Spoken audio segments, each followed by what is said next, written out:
singer of the rock band Nirvana was found dead in his Seattle, Washington home today. Police said Kurt Cobain apparently shot himself, leaving a suicide note behind. Cobain's mother said her son had been missing for 6 days. She feared he would be found dead. Police said the body was discovered by an electrician who went to the home to do some work. There was a note, there was a planter that had been dumped upside down in the dirt at the root ball and was laying there on the counter with a full-size sheet of paper, the pin stuck through it that was a suicide note, apparently, from what the officer said. Did you get a chance to read it? I only read the bottom line on it. Bottom 2 lines said, I love you, to someone. In early March, Cobain spent several days in a Rome hospital after falling into a drug and alcohol-induced coma. Before that, he had canceled 2 concert dates in Europe, citing health problems. But problems were nothing new to Cobain. He addressed them in his songs, which critics say spoke to the worries of people in their 20s. I think if there was a John Lennon-type figure for the so-called Generation X listener, the kids, young people in their teens and 20s of today, it would be Cobain.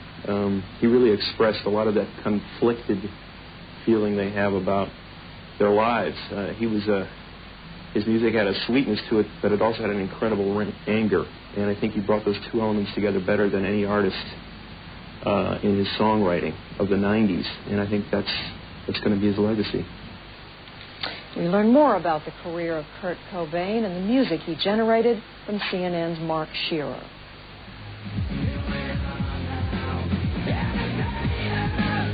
As a teen in rural Aberdeen, Washington, Kurt Cobain told one writer he felt like his classmates thought he would explode one day. As it turned out, his band Nirvana exploded, from underground roots on independent releases to a major label debut that helped launch a musical movement centered around Seattle and a sound and style that became known as grunge. A month before that album came out, they were practically nobodies. A month after it came out, they were spokesmen for their generation. That 1991 album, Nevermind, shot to #1 and sold over 10 million copies. Cobain and bandmates Chris Novoselic and Dave Grohl were hauled into the mainstream they had studiously avoided. It was a rough ride with some self-inflicted bruises. When a Vanity Fair article had Cobain's wife, singer Courtney Love of the rock group Hole, boasting of heroin use during her pregnancy, Love claimed she was misquoted. Okay, one more. Go. Turn. The couple had a daughter, Frances. Seattle police were called to their house in a domestic dispute last June.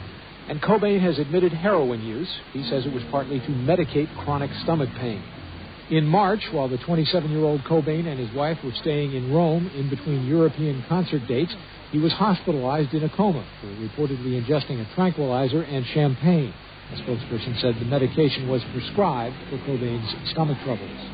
Nirvana's In Utero album, released in September of 1993, rang up sales of over 2 million. But because of its album cover art depicting fetuses, the Kmart and Walmart chain stores wouldn't stock it. In early April, the band agreed to alterations, the management saying they wanted the CD to be available to more kids.